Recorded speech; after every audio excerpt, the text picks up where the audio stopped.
Welcome to the January 5th, 2026 Troy City Council meeting, first of the year. We please request that you silence all cell phones for the duration of the meeting. And if you stand, we'll have invocation followed by the pledge. Heavenly Father, as we begin a new year, please continue to give us the ability to embrace new ideas, patience to listen to the citizens' concerns and input, as well as our colleagues' viewpoints. We ask you that, excuse me, we ask for your continued guidance so that we may provide the best for our citizens and our city. Grant us the time to reflect and appreciate all the blessings you have bestowed on us and our city. May we use these gifts for the best of our, to the best of our ability and for the betterment of all. Amen. Amen. I pledge allegiance to the flag of the United States of America and to the republic for which it stands, one nation, under God, indivisible, with liberty and justice for all. Mrs. Knight, could you please call the roll? Mr. Whidden? Here. Mrs. Westfall? Here. Mr. Twist? Here. Mrs. Snee? Here. Mr. Sievert? Here. Mr. Schilling? Present. Mr. Phillips? Here. Mrs. Marshall? Here. Ms. Hickman? Here. All members are present. Thank you. Our first order of business, ordinance 01-2026, is to employ the clerk of council. Could you please read that, Mrs. Knight? Ordinance number 01-2026, ordinance employing clerk of council and fixing compensation, first reading. I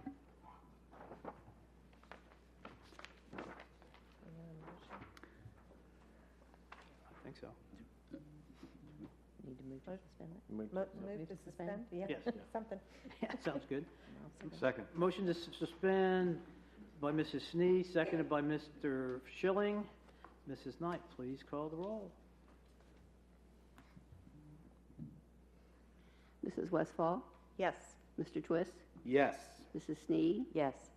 Mr. Sievert? Yes. Mr. Schilling? Yes. Mr. Phillips? Yes. Mrs. Marshall? Yes. Ms. Hickman? Yes.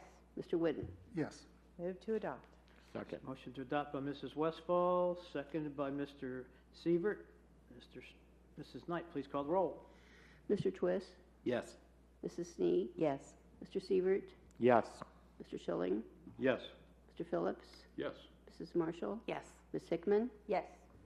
Mr. Whidden? Yes. Mrs. Westfall? Yes. Ordinance is adopted. Thank you very much. We doing the oath? Oath of office, please. Are we doing Mr. that? Sievert? You want to do it from there or go down from? Right here. I get to stand in for Grant today, so Ms. Knight, would you raise your right hand? And you have indicated to me that you will state the oath off the top of your head. I, Sue Knight, do solemnly swear that I will support the Constitution of the United States and the Constitution of the State of Ohio, that I will faithfully, honestly, and impartially discharge the duties of office of Clerk of Council, City of Troy, State of Ohio, during my continuance in said office. Congratulations. How many times do you think you've typed that? 50,000? For all of you? Yes. For all of us, yeah. Yes. That's why I have it memorized. She's done it for a lot. She's some, so. Type it for herself. Thank you. Well done, Todd. Yeah. Well done. And maybe we just cut Grant. Yeah. I state your name. I learned that on Animal House. I just got it down. State your name. Yeah. Our next point of business, election of President of Council Pro Tem. I nominate Councilman Bobby Phillips. Anyone else? All right. Nominated Mr. Phillips by Mr. Whidden, seconded by Mr. Schilling. Mrs. Knight, please call the roll. Mrs. Snee? Yes. Mr. Sievert? Yes. Mr. Schilling? Yes. Mr. Phillips? Yes. Mrs. Marshall? Yes. Mrs. Hickman? Ms. Hickman? Mr. Whidden? Yes. Mrs. Westfall? Yes. Mr. Twist? Yes. Motion is approved. Congratulations. Thanks. Election of Clerk of Council Pro Tem. Make a motion for Councilwoman Lynn Snee. Second. Motion for Mrs. Snee by Mr. Phillips, seconded by Mr. Whidden. Any others? Seeing none, Mrs. Knight, please call the roll. Mr. Sievert? Yes. Mr. Schilling? Yes. Mr. Phillips? Yes. Mrs. Marshall? Yes. Ms. Hickman? Yes. Mr. Whidden? Yes. Mrs. Westfall? Yes. Mr. Twist? Yes. Mrs. Snee? Yes. Motion is approved. Congratulations to you as well. Moving on, Mrs. Knight, could you please read the minutes, summary of the minutes of December 15th, 2025, please? Minutes of Council, December 15, 2025. Committee reports.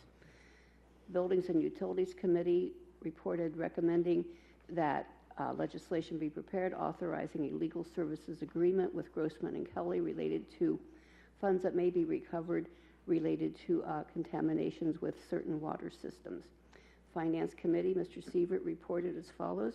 Committee recommends legislation be prepared amending a resolution to permit the CIC to retain $250,000 of the proceeds from the sale of the parcel to 1401 Experiment Farm Road.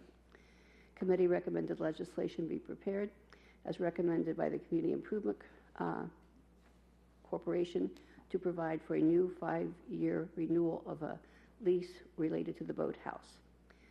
There was a status report regarding the Recreation and Parks Master Plan that was read by the President of Council.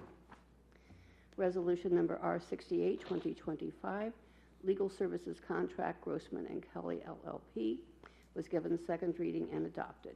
Resolution number R69, 2025, returning certain funds from the CIC to the city and retaining $250,000 of said funds, given first reading and adopted.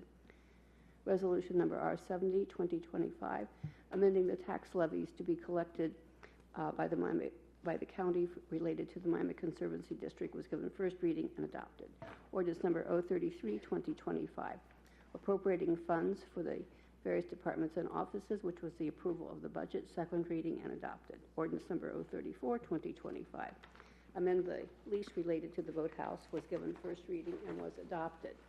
Following various comments, council adjourned to 7:40. Motion to approve the minutes. Second. Motion to approve the minutes by Mr. Phillips, seconded by Mr. Twist. Mrs. Knight, please call the roll. Mr. Schilling? Yes. Mr. Phillips? Yes. Mrs. Marshall? Yes. Ms. Hickman? Yes. Mr. Whidden? Yes. Mrs. Westfall? Yes. Mr. Twist? Yes. Mrs. Snee? Yes. Mr. Sievert? Yes. Minutes are approved. All right, we will move on to committee reports, and we'll move to our brand-new committee member and council member, Ms. Hickman, for personnel.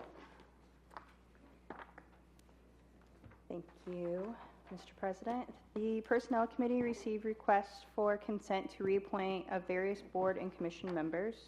We provide the following oral recommendations. Council President Rozelle recommended reappointment of Richard L. Cudis and Thomas M. Kendall to the Income Tax Board of Review. I move for approval of the reappointment of Richard L. Cudis and Thomas M. Kendall to the Income Tax Board of Review for new 2-year terms commencing January 1st, 2026. Second. Seconded by Mr. Twist. Mrs. Knight, please call the roll. Mr. Phillips? Yes. Mrs. Marshall? Yes. Ms. Hickman? Yes. Mr. Whidden? Yes. Mrs. Westfall? Yes.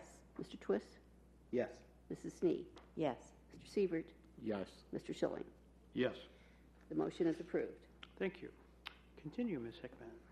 Mayor Oda requested appointments to the Community Improvement Corporation, otherwise known as the CIC, for new 1-year terms commencing January 1st, 2026 for Bradley Bixler, Ben Poppelman, Edward Westmeyer, Heath Murray, and Kathy Vukovic.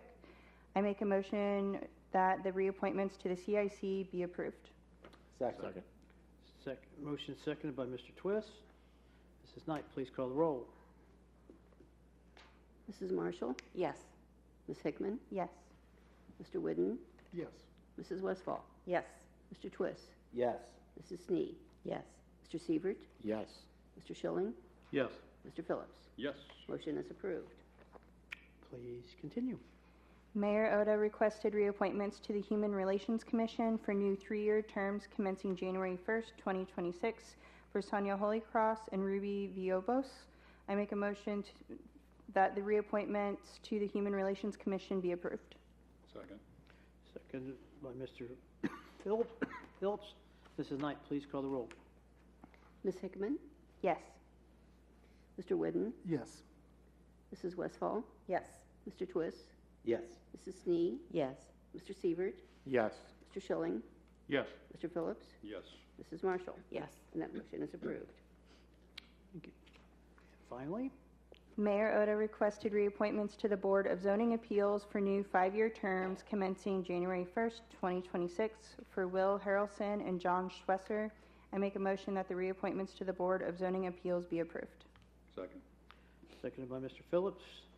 Mrs. Knight, please call the roll. Mr. Whidden? Yes. Mrs. Westfall? Yes. Mr. Twist? Yes. Mrs. Snee? Yes. Mr. Sievert? Yes. Mr. Schilling? Yes. Mr. Phillips? Yes. Mrs. Marshall? Yes. Ms. Hickman? Yes. Motion is approved. Thank you very much. We don't have, and no one else has other committee reports, correct? Right. Moving on to our loan resolution. Mrs. Knight, could you read R1, 2026, please? I'm sorry. Citizens have We got comments citizen if they want comments on to committee on the reports and agenda. agenda. Do we have any?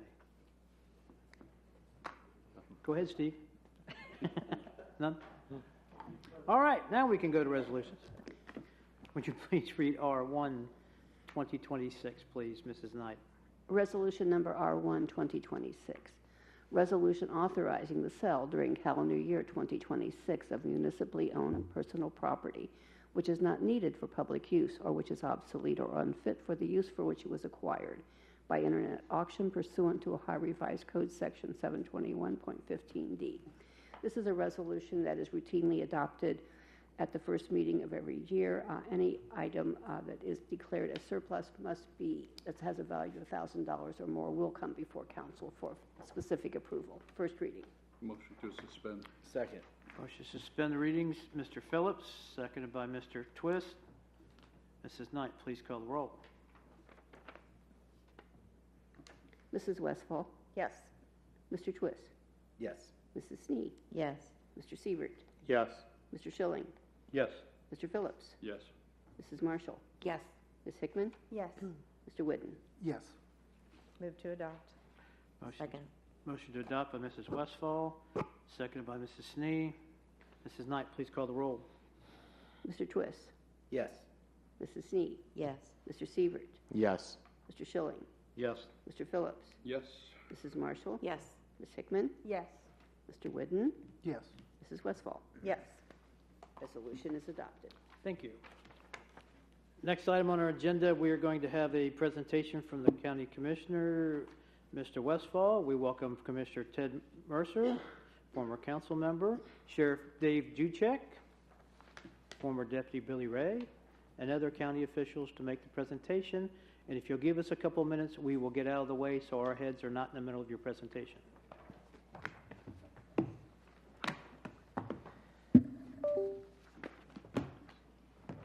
Move down one seat and I'll move one seat. You can Yeah. move down one seat. You can all shuffle. Chair, you got room? Slide down the chair. It's real low. Someone. Not anymore. Oh, there we go. There we go. Felt really small.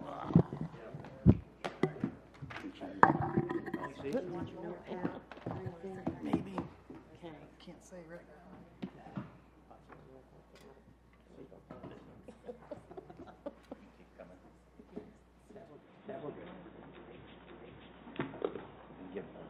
showing a little more room. Well, good evening. Thank you for giving us some time on your agenda to talk about this issue that not only impacts the county, it impacts the cities as well within the county.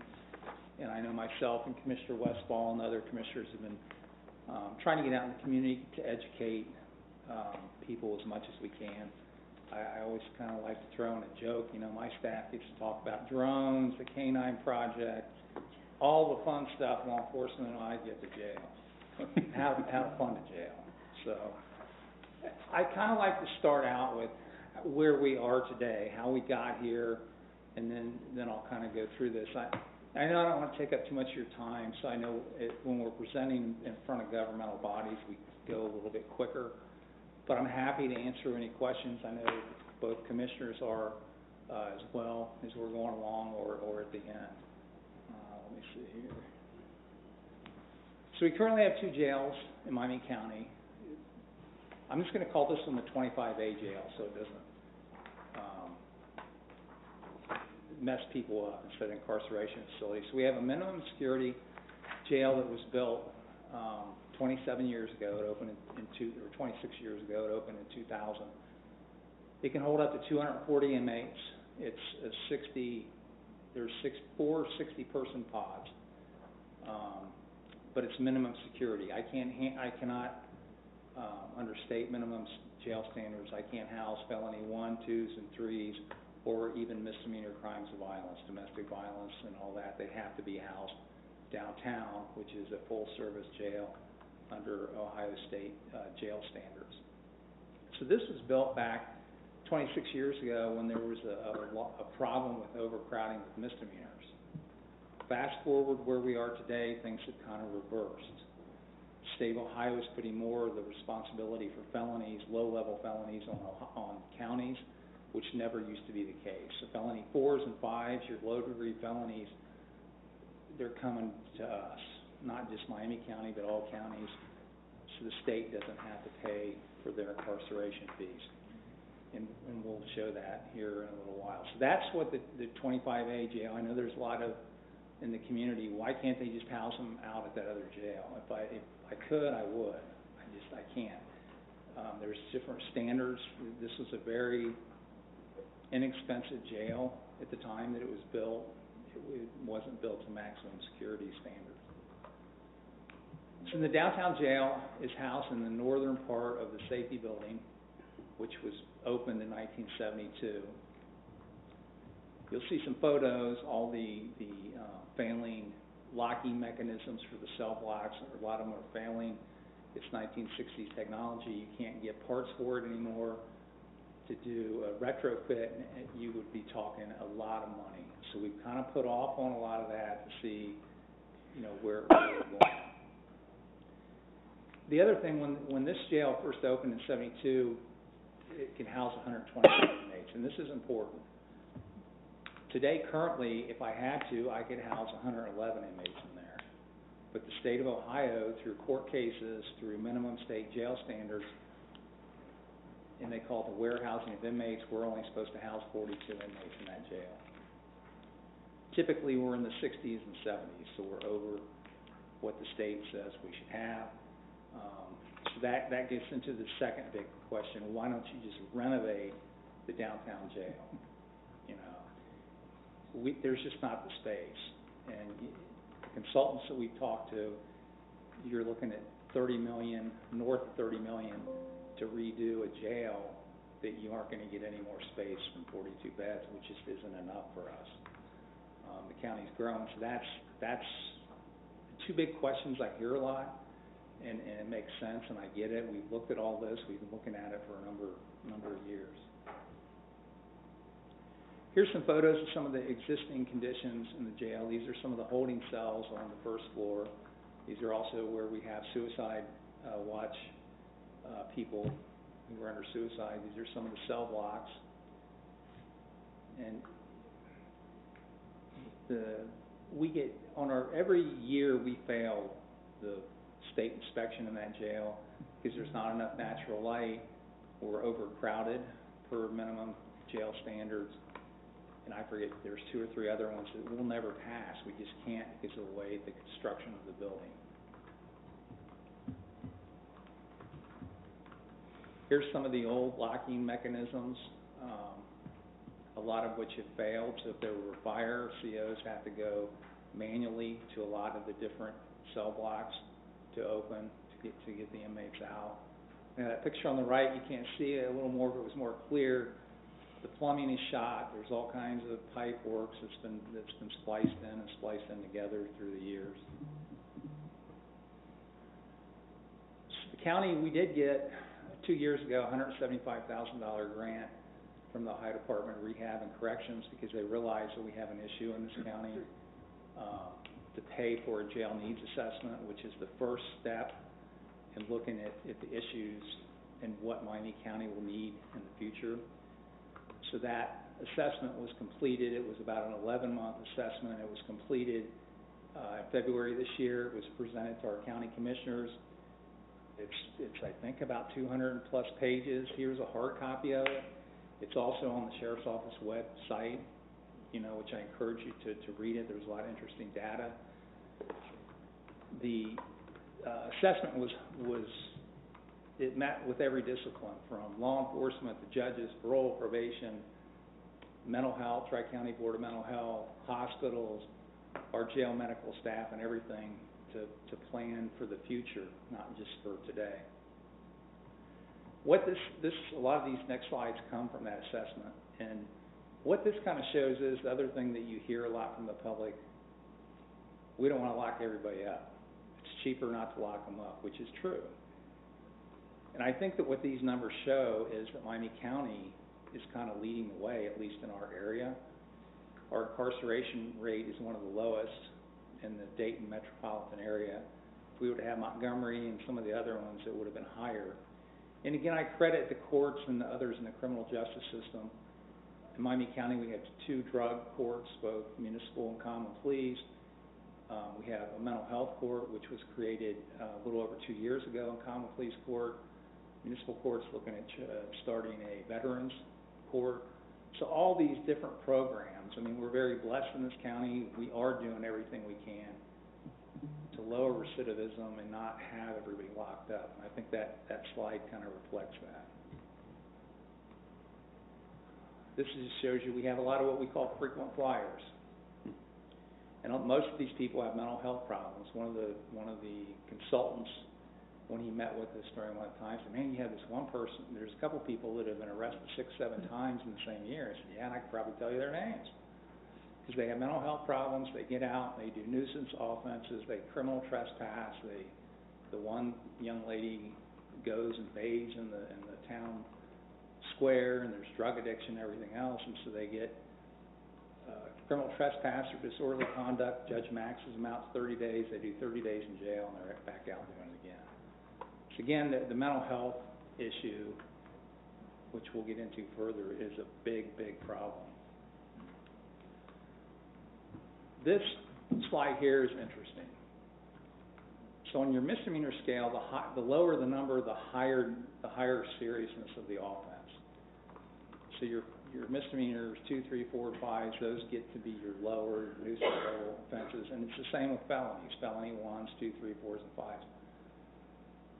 So you'll see we're 26, 30 years ago, a lot of those misdemeanor numbers used to be higher. Now they're not. They're just getting probation, fines, ankle bracelets, things where they're not being incarcerated. What's flipped is we're now housing more low-level felonies, 4s and 5s. And the biggest number is misdemeanor 1. And I guarantee you most of those misdemeanor 1s were felony 4s and 5s that were plea bargained, and then they were sentenced in the county jail instead of going to prison, where the states should be taking care of those needs. Unfortunately, the way municipal court, because I really wanted that statistic, but the way municipal court does their filings, they couldn't give me that number. But I just know, watching what's going on, a lot of those were felonies that have been reduced. So that's the male population, and you're seeing the same thing with females.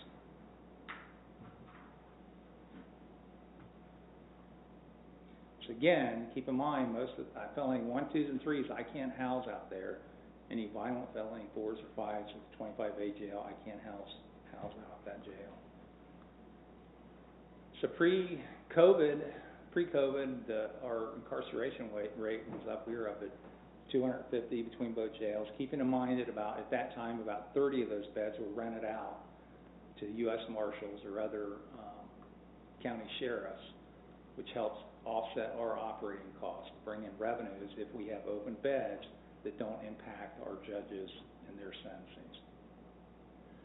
So COVID, we did a lot of things to obviously lower the population for crimes that didn't impact public safety, especially with misdemeanors. Law enforcement was asked to issue more summonses. We weren't honoring low-level misdemeanor warrants. We were giving them a court date to appear in. So it starts coming back up, but it's still starting to go back down, and which is a good thing. So our incarceration rate is lower. I'll talk to you afterwards. I have some opinions on why that is, because it's not just us, it's other counties throughout the area. So the population has been going down, which is a good thing. This is a big number. 65% of all inmates have a mental health, substance abuse, or both. In all the years I've been doing this job, and I've worked at the Sheriff's Office since 1990, I've never seen a sicker group of inmates than what we've had over the last 6, 7, 8, 9 years. The mental health issues are off the charts. The toxicity of the drugs these people are taking has really done a lot of damage to their bodies, and we're dealing with that, and my staff's dealing with that on a daily basis. So we have 0 infirmary beds. So one of the big things when we were looking forward in potential design of a new jail, the new jail proposal, which will come up, and I'll explain that further, will have 32 medical beds for detox, for mental health. There's a step-down program before they go back into population. And currently, and this is what impacts the cities as much as the Sheriff's Office, if Troy PD arrests somebody and they bring them to our gate and there's a mental health crisis, they're suicidal, there's something wrong with them, we won't accept them into the jail, so Troy PD has to go take them to the hospital, and then they have to guard them. And if it's an admitted stay, then you can get into overtime, and you're pulling manpower off the road. So with this new jail and with the mental health issue not going away, we're planning for trying to do more treatment within the jail setting to reduce officers having to be out of the hospitals or other medical facilities to watch over them. It won't negate all of that, depending on their medical condition, but it'll treat the inmate more humanely, and it'll hopefully not use up law enforcement resources to pull from the patrol duties. Dave, I have a question. Sure. Are we allowed to ask questions during your presentation? Anytime, yeah. I talk too much, so you guys just shoot away. Back on the last slide, it says detox and mental health facility. Who's going to staff that? That will be staffed by our medical and mental health. We currently got this past year through the AG's office, we got a grant for 2 full-time mental health and substance abuse disorder therapists through the opioid settlement grants at the state. Guaranteed 2 years, high likelihood of a 3rd year. And I've talked to Terry Becker out there. We're monitoring the success of that. And she says after 3 years, if those grants go away, they're going to pick up, Tri-County will pick up the tab to continue that resource in the jail.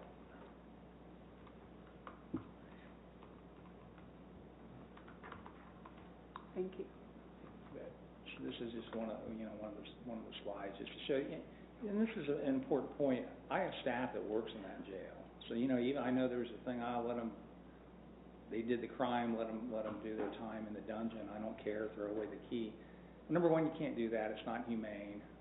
We're going to get sued. Number two, I have staff that has to work in there. So for recruitment and retention, I have medical staff that works in there. I have mental health staff that works in there.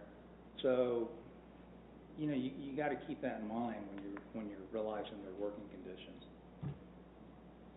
Sheriff, how many corrections officers work at the jail facility at both locations that are not deputies, just COs? We have 53. We're budgeted for 53 corrections officers that staff both facilities, and that includes supervisors. So again, that's just some of the, again, from the jail needs assessment, some of the goals and the project goals we were looking at. So they gave us 3 options. Option 2 was the best one we went with. Option 1 was to tear down the 25A jail, build a whole new jail with everything. Option 2 was to keep the 25A jail, which is going to need some renovation with HVAC and some plumbing issues, and then build a 200-bed full-service jail just to the south of the 25A jail. So you'd have everything on one campus. The sheriff's office would move out to that facility as well. We also recommended, currently the county EMA is located in the basement of the Hobart Center for County Government on Water Street, along with the backup 9/11 dispatch center. So if if the tornado took out the dispatch center out on Experiment Farm, that's where they fall back to. If you've ever been there, it's tiny, they don't have the full screens that they're used to, it's not a lot of good space.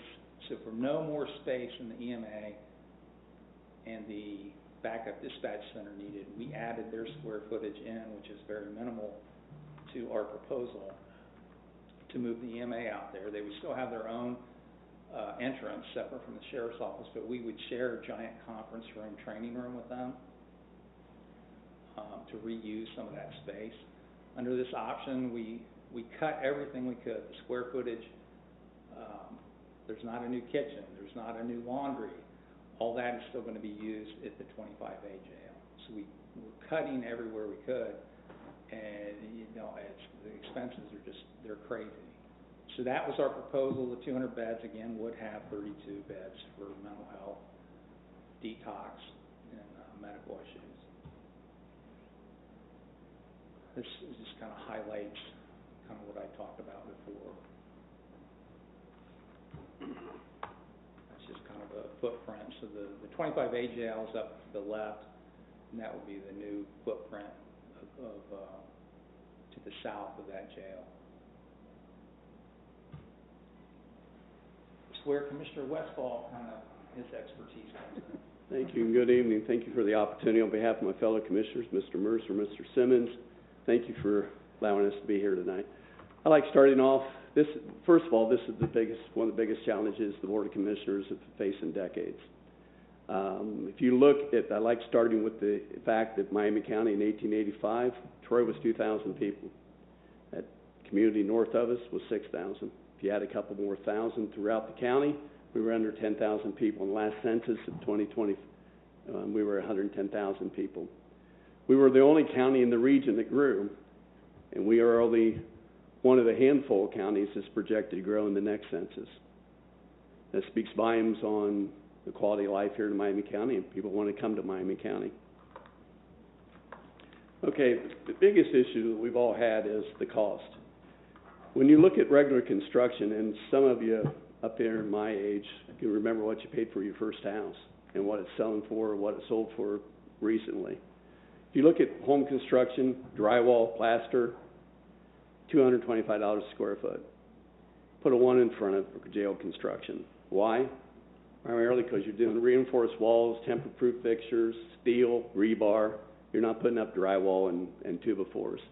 One of the bigger other areas that it also deals with the issue of segregating medical units, control rooms, and various other locations. And one of the biggest challenges we as governmental entities, we have to address in, year out, especially with projects that cost over a certain amount of money, that little thing called prevailing wage that typically runs the cost anywhere from 20 to 40% higher.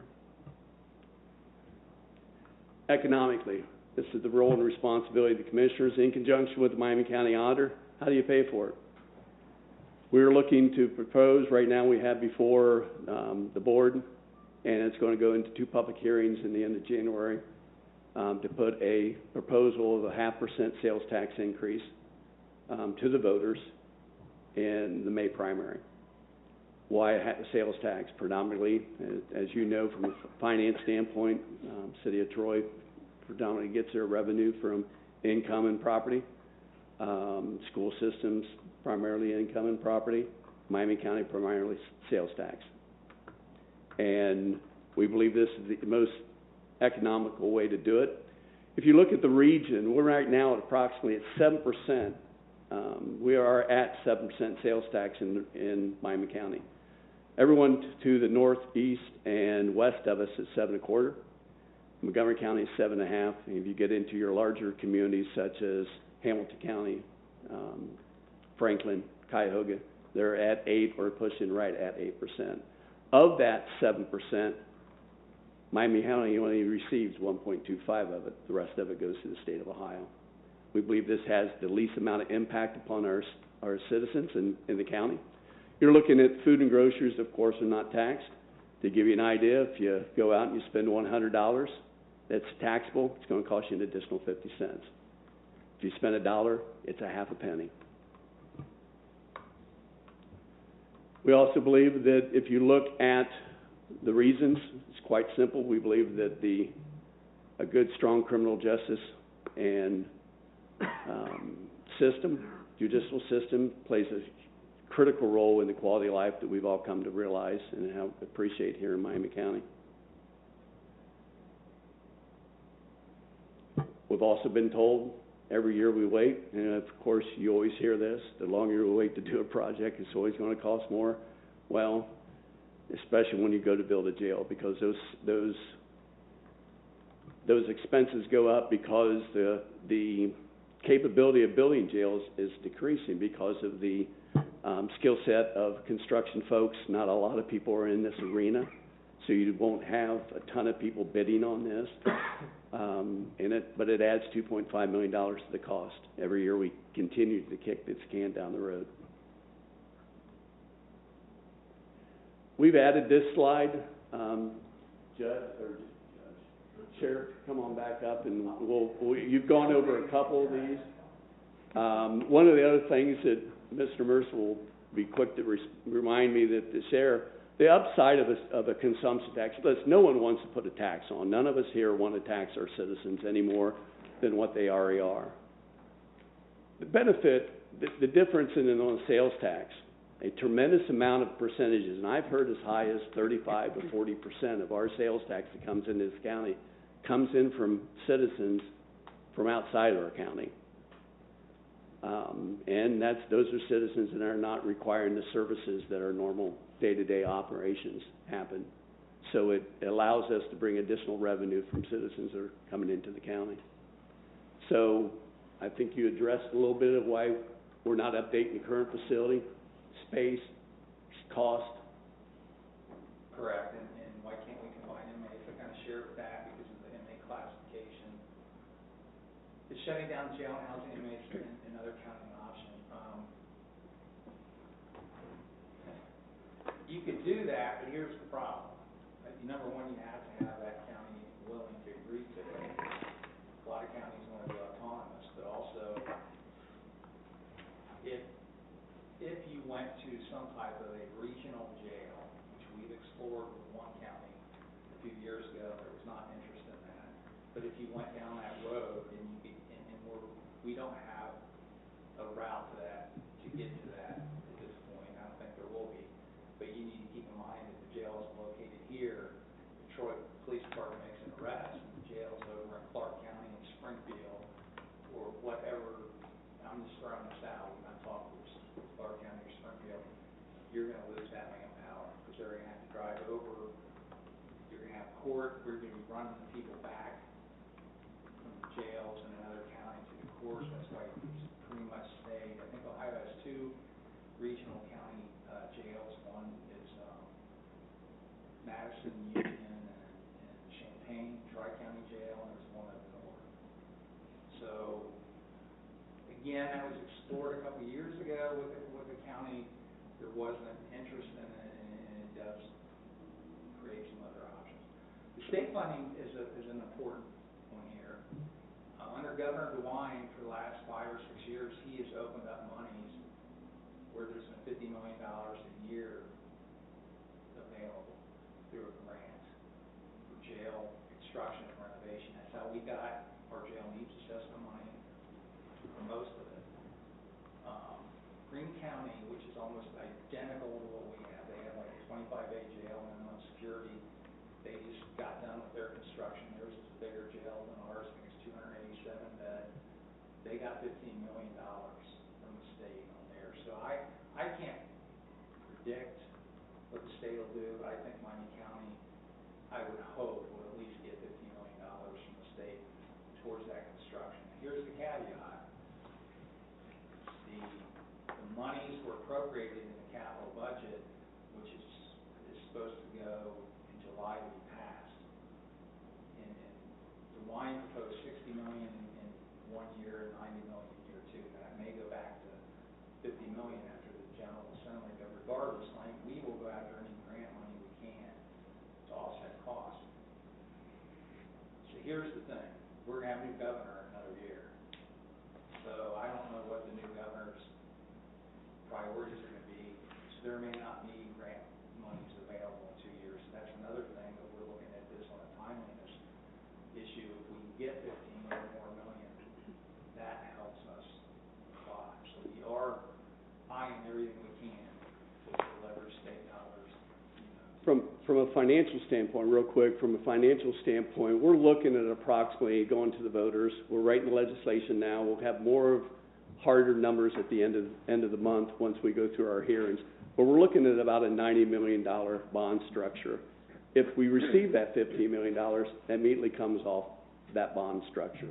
It'd be a 10-year bond. A 0.5% sales tax raise is approximately, in today's numbers, and it's tracked fairly well over the last several years, of about $10 million. We believe we can sunset this in sub 8 years, somewhere around 8 years. If we're able to pull $15 million out of the state, also, the auditor has said he is comfortable with approximately $10 million coming out of the general fund in Miami County. So we could potentially take this off. At the worst case scenario, it'd be 10 years. It will be a sunsetted, 100% of the 0.5% will go towards the construction of the facility, nothing else. And that will be in the legislation that goes before the voters in May. Questions? Yes? Go ahead, Mayor, go ahead. I had heard, I may have been discussing with you, Dave, a jail was rejected about 10 years ago. What was the cost at that time? Never went to the voters. I know. 2013, and if you can remember, part of the downtown jail was condemned by the health department. And that's a whole other story, which we won't get into. So at that time, we really started looking at things like, options. And the country was coming out of a great recession then, so there was, prices were down. Construction people were looking for jobs, architects were looking for jobs. And so we found an architect that he did the Mercer County Jail, he did jails all over. He came down and did a free architectural study for us, did basically a mini jail needs assessment, and he, in 2013, estimated that we could have had a whole new, bigger jail than what we're proposing by about 115 beds for just under $20 million. That was in 2013. And here's the most interesting, there's two interesting things. Warren County, because we've been down visiting their jail, their new jail opened, I think, in 21, 22. So they built a 500 bed full service jail, a lot bigger square footage sheriff's office than what we're proposing, because they're a lot bigger than us. And they started getting all their supplies in 2019, right before COVID. And so they got theirs built and open, 500 bed, way 300 more beds than what we're proposing. And it was completed, I believe, in 22, $52 million. So that's why, like the commissioner said, no, I'm not happy being your sheriff up here and saying, hey, we need a new jail, and guess what, we're gonna have to increase sales tax. I mean, nobody wants to pay sales tax, but if we don't deal with this now, it's gonna get more costly and more problematic, and that's just evidenced by what we've seen over the last 13, 14 years. Question? My question is, how many more staff members is it gonna take, and how are you gonna pay for those staff members? We won't need any additional staff. Okay. So that's why, as the commissioner said, it's for jail construction and renovation, it's not for operations. Again, what or you you can have move will up- be able to move over there. Right. We would, the downtown jail, and that's something I think Commissioner Westfall talked to, that is the one silver lining in this. The downtown jail, the sheriff's office would close. So we would move our total operations out there. We'd have a small, shoe print downtown because we have deputies for security and court security. So we would maintain a sally port and a break room, and a few holding cells for when there's trials and stuff like that. But the rest of it would be demoed at some point, go back to office space, and that's. And I'll touch a little bit on that. That's critical because we're somewhat landlocked in downtown Troy from a governmental standpoint. If you remember when 1885, when the courthouse built, that held everything. All the county governmental entities. In 1972, we had to build the safety building. A third of that building, the safety building, is the jail. So for multiple decades, we should not need any additional space if government grows with more deeds and auditor's office, more needs, more space needed. We should not need additional space. So it should be able to take care. We have no necessary need for it this particular moment of time. It could become storage, it become whatever, but there's always a need in the future. And we already pay the electric, we already pay the gas. It's already baked into the cost of county government. Todd? Yeah, with that, I guess I was leading to my question, and you kind of answered it, but so, and this is just looking at it from the city perspective, obviously, I don't disagree, we need a jail. You were kind enough to walk Rotary through it, I recognize that. But we're also, from a fiscal city perspective, we'll be losing city employees inside the city limits if you move to the county with the new jail. So my question was going to be, what is the commissioner's thoughts as to what's going to replace that vacant area? Are you looking to redevelop it? Will there be more employees coming to? It would be for future growth of the county, future need of office space, and knowing that 120-some thousand people go between those two facilities each and every year for visits, not including the sheriff's department. That's just going into the safety building for courts and various reasons in the municipal court. It would be there in perpetuity for however long that would be able to additional space for county needs in the future. Do we have any plans to expand county government this time? No, Todd, we don't. And the courtrooms are not gonna move anywhere. No, So all the courts, are everything still else, gonna be in the same as of right now, courthouse. we always have the Board of Elections, which are needy group of people, but they're always looking for additional space. But other than that, they just expanded into the whole floor of the first floor of the courthouse. No, I just didn't know if you had any plans. Nothing on the horizon. And any of that renovation would be looked at, gutting, taking care of that. Any of that would be looked at down the road from a standpoint out of capital improvement budgets year after year. Mr. Mercer, did I forget anything? Any other questions? Just with the movement of people out of the current safety building, if this went forward, kind of in line with what Todd was talking about, would this potentially open up county to parking spaces not being as needed down there? That might open up parking down there. How many you taking with you? Well, the sheriff's office 20? has behind the submarine house, we have one of those whole lots there. I don't know how many, what is it, 12, 14 That's a spaces good point. there. And then behind the safety building, I mean, we would still need a couple of those because we're still going to have deputies working the courts and things, but we wouldn't need that many. But the only row that is assigned to the sheriff's office, other than directly behind the current sheriff's office, is one row behind the submarine house.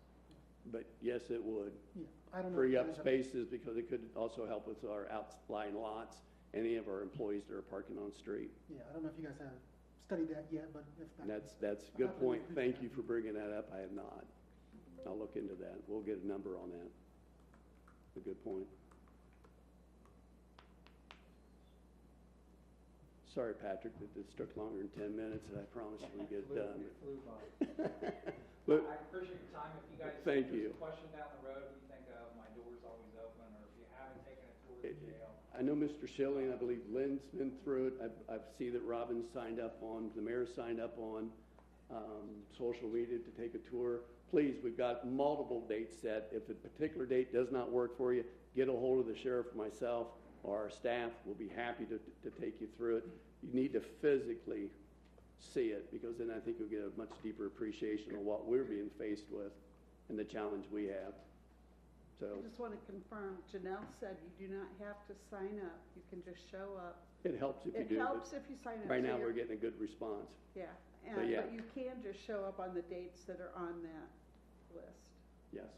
Okay, and if you're involved in any organizations, they did a great job when we took Rotary through, but Kiwanis, Optimus has been through. Optimus, Optimus been through.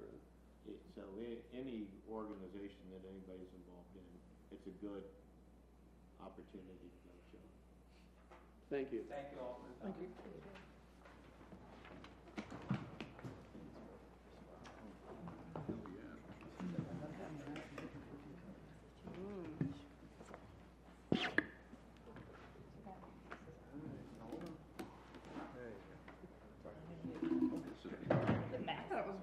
That's fine, Matt, that's fine.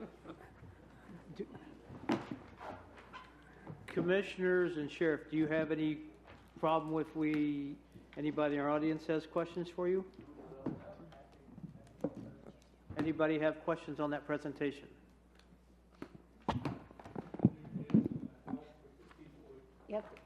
Hey, Mr. Hendricks, come up here, Steve, so everybody hear you. You know the routine. We want to hear your lovely voice. That's right. 2026. It would be 2026 without you. Hard question, save it for the commission. I'm still Steve Hamilton, I still live at 975 Dickerson. My question is, do you think with the new... It's trying to make it easier for you. Do you think with the new Mike. jail The mic, Speak into the- Steve. it won't pick up in the mic. showed was recidivism, where people keep coming? Will the new jail help that in any way?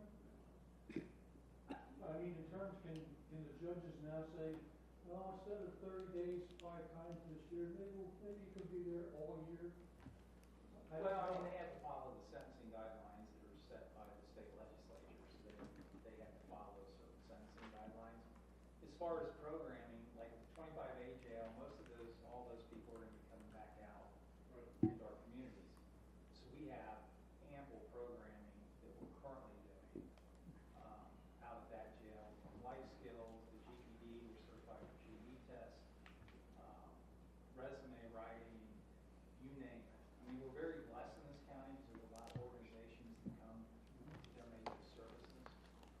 So that will continue. But with having the other jail out there, we'll be able to offer the services to some of the felons too. Currently, the downtown jail doesn't have the space to be able to do that. So there's no programming offered at the downtown jail. But the other jail is. I don't know if that answers your question or not. Well, I think I'm concerned about career criminals. I mean, they just go in and out, in and out. I mean, you had a huge number of people, percentage-wise, that went in and out. If they're serious crimes, they are going to prison or they are getting long jail sentences. The frequent flyers, as I call them, are their nuisance complaints. So the judges can't sentence them more than 30 days on fourth-degree misdemeanors. So if you have somebody, I can tell you several off the top of my head, they're victims of that.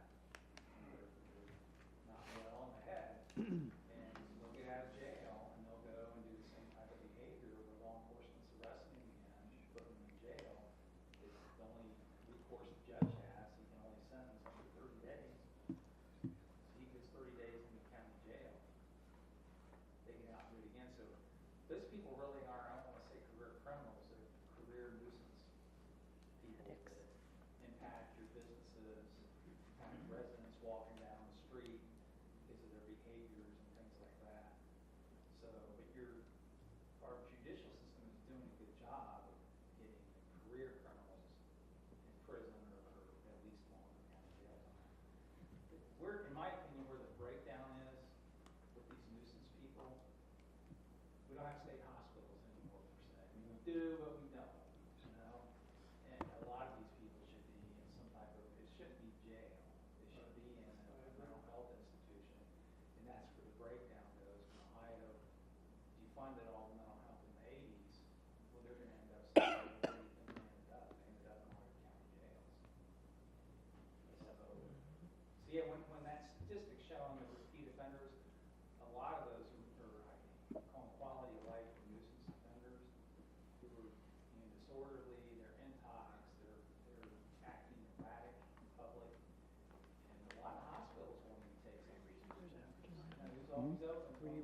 is that for tonight? Yellow flashing. It's frustrating for my staff, especially because they have to deal with this. That's comments tonight? Do you think the judges at some point will say, Yeah. instead of having a plea deal, You guys need to use the microphone. You've got to use the microphone. Dave, you too. You've got to use it. as I was saying, do you think the judges at a certain point are gonna get away from some of the plea bargains that people wind up on parole instead of going into jail? If the judges say, oh, now we've got plenty of space for you, normally I would feel sorry for you, and I would give you probation, but now it's not, jail space is available to you now. Well, I mean, our municipal judges have that space, because most of theirs are misdemeanors, they have that space available for the most part now, unless it's crime or violence. Our common police judges sentence felonies, and most of them, other than some of your lower fourth and fifth degree felonies, they do go to prison. So I think by having this new updated 200-bed full-service jail, is that gonna have judges incarcerated at a higher level? I don't think so. I think we've got really good judges, we've got conservative prosecutors, and they're doing what they can with the law and the statutes. So I don't think this is gonna open it up to where, hey, you got a new jail, now let's fill it. I don't see that happening. Well, crime impacts everybody, even if it's not my house, it's my neighbor's house, or whatever else. If it's some nuisance guy, it still impacts me. So I think we're all concerned about it, we're all looking for solutions, and if this helps, we're all for it. But if it's not gonna do anything, we got other things we can spend our money on. But I think your approach is right. I think you're gonna have to do a bonding, you're gonna have to do sales tax, you're gonna have to do both to pay for it. But I think the sooner the better, get on with it. So, I appreciate it, I appreciate your comment. okay, thanks for your Thank you, time. Steve. Thanks. Mrs. Westfall. I just wanted to make a comment about the services that will be available to them, because addiction's a big, big problem. Mental health is a big, big problem. And as somebody who's worked in corrections the past 27 years with juveniles, I feel like I work at the Taj Mahal compared to the county jail. But those services are what they need. And those services can keep them from coming back again and again and again once they get the help. So that's huge. And if there's medical beds available, if there's detox beds available, that's going to be a huge impact on those people. I have a question. Sheriff, is there any, with some of the newer jails that maybe have these bigger, like detoxin and health areas, has there been a more noticeable decrease in repeat offenders, especially that do suffer with the mental health and substance abuse? You know, if we have this bigger area to help maybe deter them from coming back, has that been proven quite yet? Have you noticed, or? You know, if there's any studies out there, I'm not familiar. Warren County just opened up a new jail a few years ago. Greene County just opened up their new one a month ago. Franklin County opened up a huge one, I think a year and a half, 2 years ago. So it's still kind of early with some of the newer, all your jails are again, you don't build for today, as we all know, we build for tomorrow. And all of us have recognized that this burden is being placed on law enforcement. And all of us are recognizing it's not going away, so we're all planning on the jails incorporating those types of services, knowing that that's the clientele that's going to be coming through our doors. But it's a good question. We have our state jail conference coming up in February. It's something that I will definitely ask some of my colleagues about to find out. Awesome. So, thank you. Anyone else got any questions for them? Anybody else in the audience? All right, moving on. That comes to communications and announcements. Mrs. Knight. In the absence of Mr. Kerber, I will note that he has distributed his annual report, as has the HRC. Anything else? Mayor. I have nothing this evening. Mr. Titterton, Public Safety Well, Service. I have lots, unfortunately or fortunately. Let's see, I'll go quickly, just some announcements, Don some Mills of which, closed. are in the items of interest. I want to remind the council and the public, Martin Luther King Day is January 19th. City Hall will be closed. There will not be any delay in trash and recycling pickup. There will be a parade as well as a follow-up service. I believe the parade starts at gathering at 9:20 and goes off at 9:30 Richard Chapel. in the McCaig area. It starts at Senior Senior Citizen Citizen. Center and it goes to Richard's Chapel. Richard's Chapel. And that's where the ceremony will be. Leaf pickup, we are in the midst of the last round, but that does end Friday the 16th. We are collecting and recycling live,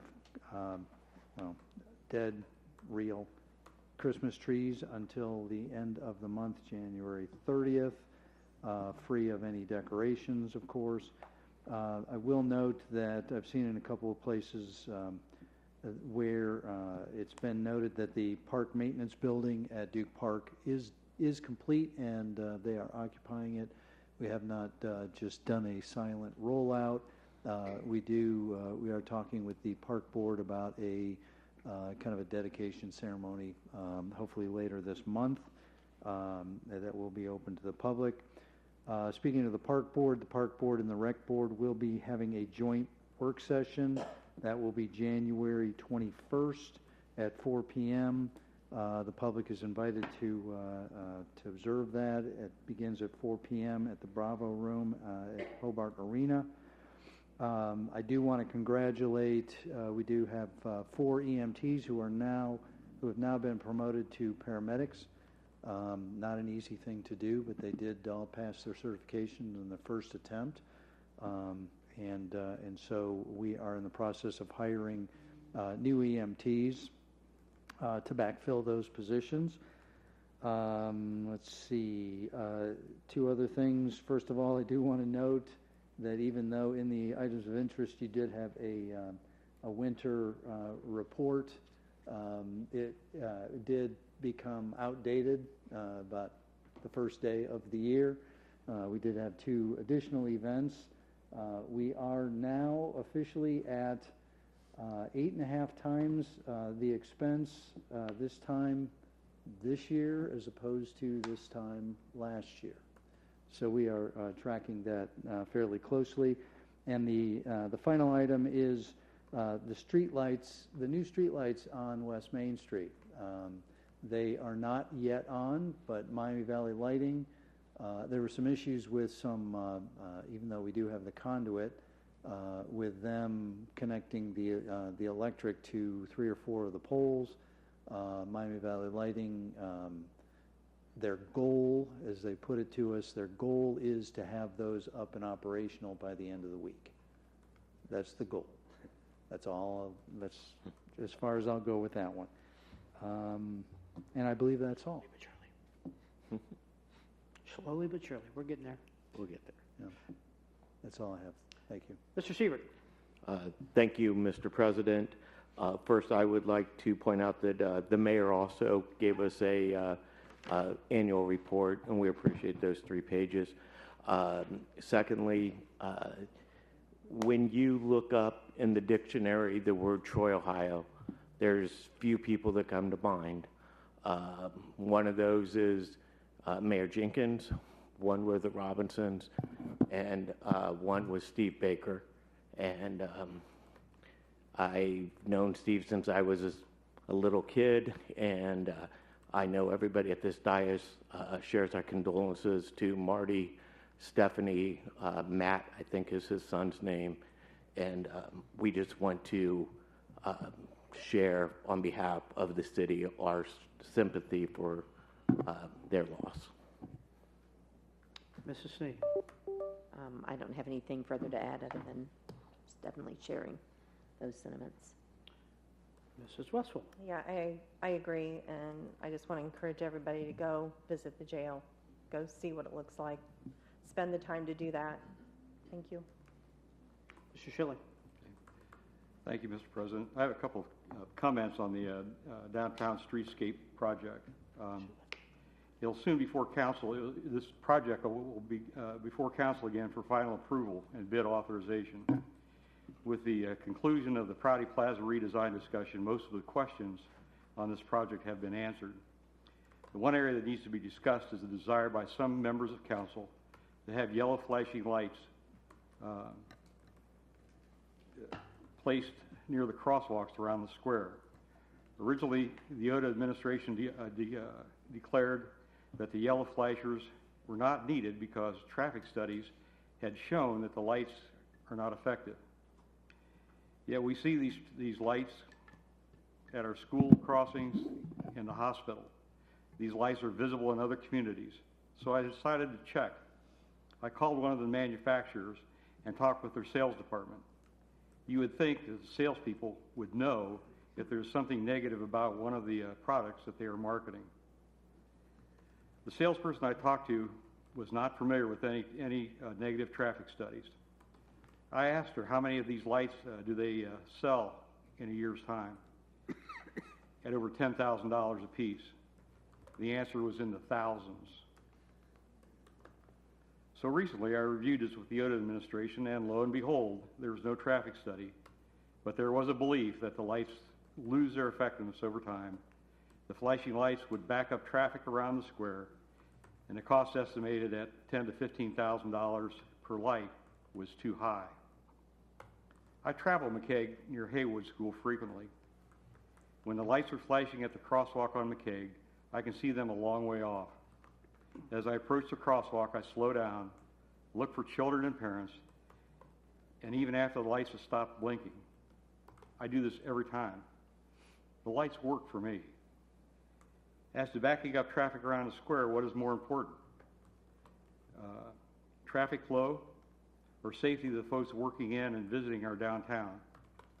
As to slowing traffic, the blinking lights are a reminder to approach the crosswalks with caution. If the lights are blinking but the crosswalks are empty and the pedestrians have safely crossed, you can proceed without waiting for the lights to stop blinking. There is no more of a delay than if you were waiting for the crosswalk to clear without the lights. As to the cost, the OTA administration believes that the lights are expensive, ineffective, and not needed. But if the city finds that they are needed, the city can always add them at a later date. Is the idea to wait until somebody gets run over before we install the lights? I think this is sort of a reactive approach. I prefer a proactive approach.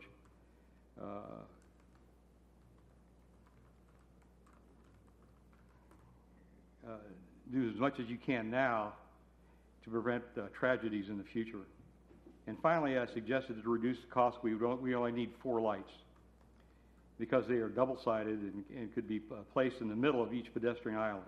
Oh no, replied the OTA administration. The Ohio Department of Highway regulations require lights at the corners of the crosswalks, not in the middle. Thus the need for 8 instead of 4.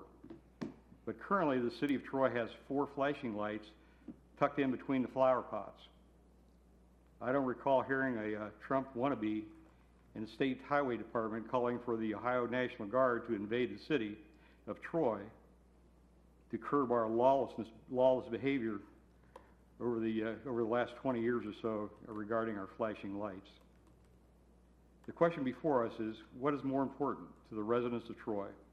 The safety of the pedestrians in the downtown, or increasing the speed of the traffic through the square and saving by not having the lights? Like Prouty Plaza, I think it's time to ask and find out. Thank you. Mrs. Marshall.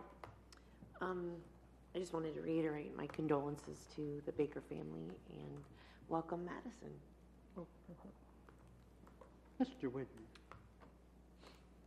I'm just going to touch on that real quick. I remember that conversation when we had the council or people from American Structural Point Order. That question was asked, And I don't know, Mr. Schilling, but I think fact-based, evidence-based questions about whether lights work or not should be taken pretty seriously.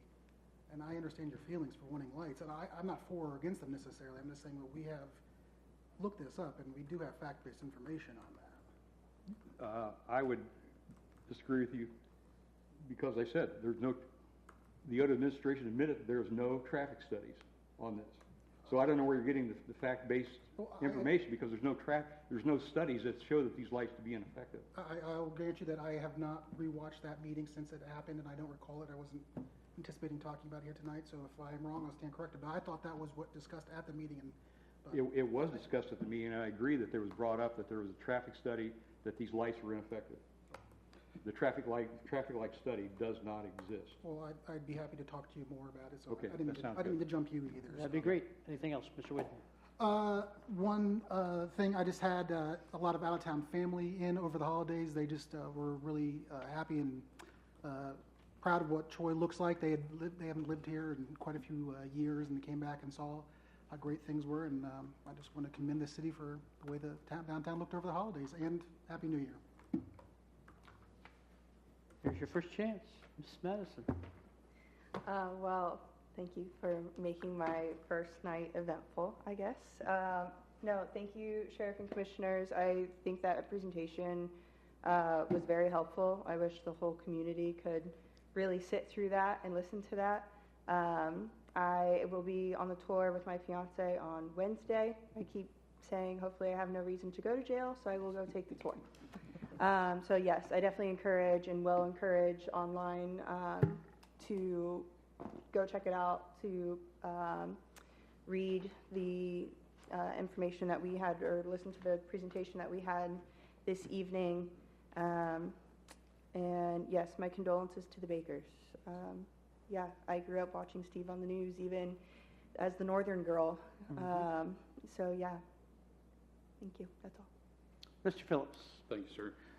Also reiterate that, or tag on to the commissioners and the sheriff's presentation. This jail has been needed for a long time. It's because of the laws and because our societal needs change.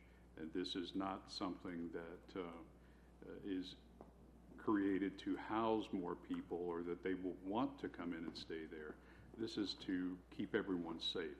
And a huge thing is the safety of the employees, whether they are the deputies or the medical staff or other maintenance workers or whoever that are there. If you do have an opportunity to tour any of the other surrounding counties that have some of the newer jails, which the mayor and I did go down to Greene County and tour theirs. And of course, I've been in and out of jail for decades. As an employee, on the positive side, as a depositor, not a vacationer, but it's something that's critically needed, and especially I can't encourage this enough. The employees and stuff, and it's a very bland existence in one of those facilities. So it's not something to create a welcoming environment for those folks if you have that type of thought. So anyway, and the Baker family also, it's always hard to lose a relative and stuff, and that's, so I support that. So, and welcome Ms. Hickman. Mr. Twist. Feels weird going last, but Next to last. next to last. Condolences to the Baker family. I remember in Troy leadership, we still got to go to visit Steve Baker and see what he did for the news and all of that. And it was really cool to see that whole process and what he could do in the smallest little office ever. So my condolences to the Baker family. I do agree with someone mentioned the shout out to the 4 MTs, Zach, Josh, Paul, and Ethan on passing paramedics. I think it's a great accomplishment. I do believe a couple were in the program, so I think that's awesome accomplishment there. And welcome Madison to council, and look forward to 2026.